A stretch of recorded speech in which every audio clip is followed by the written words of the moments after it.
Ashamaar kafuunee akkam jirtu oduu ganama kanaa simbirangaa oduu faana keessaffaana turu hanqatalee keessanniiftudha. Simannaa ho'aa fi simannaa addaan namni waaqayyoo iyyuu cufaa magaalaa hawaasaatti godhameen namoonni garaagaraa karaa sooshaal miidiyaa isaaniitiin yaada garaagaraa dhiyeessuun isaanii ni yaadatama.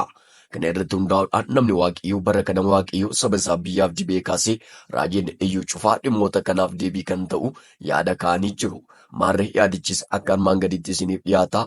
ወረፋይቹን ሐዊቆዳ ሰላም የተወደዳችሁ የእግዚአብሔር ቤተሰቦች ሰዓታችን የተለያየ ስለሆነ በአገር ውስጥ ያላችሁ ጉድ ሞርኒንግ ከአገር ውጭ ያላችሁ ጉድ ኢቭኒንግ ብያችኋለሁ። ሰሞኑን አንዳንድ ሰዎች በአንዳንድ ጉዳዮች ላይ እያነሱ የነበሩት ጥያቄ ስላለ ከዚህ ጥያቄ ጋር ተያይዞ ጥያቄውን በጥያቄ ለመጠየቅ ነው ቀለል ባለ መልኩ የመጣሁት። አንዳንድ ሰዎች እንደ ጫወታም ያነሳሉ፣ አንዳንድ ሰዎች ደግሞ ሲሪየስ አርጎም የሚያነሱ ሰዎች አሉ። በመግለጫ መልክም መልእክት ላስተላለፉ ሰዎች ጥያቄያቸውን በጥያቄ መጠየቅ እፈልጋለሁ። በመጀመሪያ የማነሳው አንድ አገልጋይ ወደ አንድ ከተማ ሲገባ የከተማዋ ባለስልጣናት፣ ታዋቂና ዝነኛ ሰዎች፣ ባለሀብቶችም ጭምር ዌልካም ለማለት ለምንድነው የሚወጡት? ጥያቄው በጥያቄ ሲጠየቅ በምን አይነት ሰዎች ዌልካም እንዲባሉ ትፈልጋላችሁ? አንድ አገልጋይ ወደ አንድ ከተማ ሲገባ 7 እና 8 ፓትሮል ለምን ያስፈልጋሉ የሚል ጥያቄ የምታነሱ ሰዎች በባጃጅ ታጅቦ እንዲገባ ነው የምትፈልጉት? አጀብ ብላችሁ ሁከት የምትፈጥሩ ሰዎች ለመታጀብ ፈልጋችሁ ከሆነ እንድትታጀቡ የሚያደርግ ሥራ መጀመሪያ መስራት አለባችሁ። ምንም ውስጣችሁ ላይ ሳይኖር ባዶ ቀፎ ሆናችሁ ለመታጀብ ማሰብ በጣም የበዛ ሞኝነት ነው። በመጀመሪያ የመንግስት ፓትሮል የሚወጣው ዌልካም ለማለት የሚወጣው የህዝቡን ደህንነት ለመጠበቅ ነው። ይሄ የመንግስት ተቀዳሚ ኃላፊነት ነው። በመቀጠል ደግሞ አምላክ የላከው አገልጋይ ወደ ከተማ ሲገባ ዌልካም ለማለት ነው የሚወጣው። የክርስቶስ አምባሳደር ይመጣል ተብሎ ማርሽ ባንድ ብቻ አይደለም ካላንደር ሁሉ ሊዘጋ ይችላል። በመጀመሪያ ደረጃ አንድ አገልጋይ ብላችሁ ንቀት በሚመስል መልኩ አገልጋዩን የምታነሱት ነገር ተገቢ አይደለም።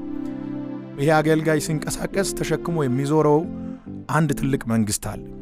እኔ ማምነው ከዚህ በኋላ ቪኤቶች ብቻ ሳይሆን በዚህ ዘመን የተፈጠረ ነገር ካለ ተጨምሮ አገልጋዮች ዌልካም ይባላሉ። ለመቀበል እንደምትቸገሩ ያውቃለሁ፣ ግን ኦፕሽን የላችሁ።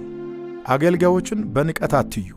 አገልጋዮች የእግዚአብሔር ቃል አቀባዮች ናቸው። አገልጋዮች የእግዚአብሔር ምልክት ናቸው። አገልጋዮች የእግዚአብሔር ድምጽ ናቸው። ይህንን መልእክት ወደ እናንተ ሳደርስ ፕሮፌቲዩን ፕሮቴክት ለማድረግ አይደለም። እኔ ኦልሬዲ ፕሮቴክትድ ነኝ፣ ከለላ ውስጥ ነኝ። እንደገና ደግሞ ስለ ራሴ የሚከራከር ሰው አይደለሁም። እኔ የሚሰራው ስራ የማደርገው ነገር ሁሉ የተገለጠ ነው። ልትሸሽጉት የማትችሉት ነገር ስለተገለጠ ከመቀበል ውጭ ምርጫ የላችሁ። ከኋላ ለሚመጣው ትውልድ የምታስቀምጡትን ከርስ የምታስቀምጡትን ቀይ ምልክት እንደማይቻል የምትናገሩትን ነገር እንደሚቻል ለማሳየት ነው። ሙሴ ኢያሱን፣ ኤልያስ ኤልሳዕን፣ ጳውሎስ ጢሞቴዎስን እንዳበረታቱ ሁሉ እኔም የሚቀጥለውን ትውልድ ማበረታታት እፈልጋለሁ። በማስፈራራትና በማስጨነቅ ቀጥሎ የሚነሳውን ትውልድ ተስፋ ለማስቆረጥ የምትፈልጉ ሰዎች እኔ አለሁ። ከዚህ በኋላም ፊት ለፊት ቆሜ ለሚመጣው ትውልድ በር ለመክፈት ከፊት አለው። እግዚአብሔር ከትውልድ ጋር ይሰራል። እግዚአብሔር በትውልድ ላይ ይሰራል። የሚመጣው ትውልድ ትከሻው ከናንተ ጋር እኩል አይደለም፣ በጣም ከፍ ያለ ነው። በአስተሳሰብ፣ በመረዳት፣ በእያንዳንዱ ብቃት የሚመጣው ትውልድ ራሱን የገነባ፣ ያነበበ፣ የተረዳ የእግዚአብሔርን መንግስት ጉዳይ በትክክል ጠንቅቆ የሚያውቅ ነው። አንዳንድ ሰዎች ዘመኑን በሚመጥን መልኩ መንቀሳቀስን እንደ ኃጢአት ያያሉ።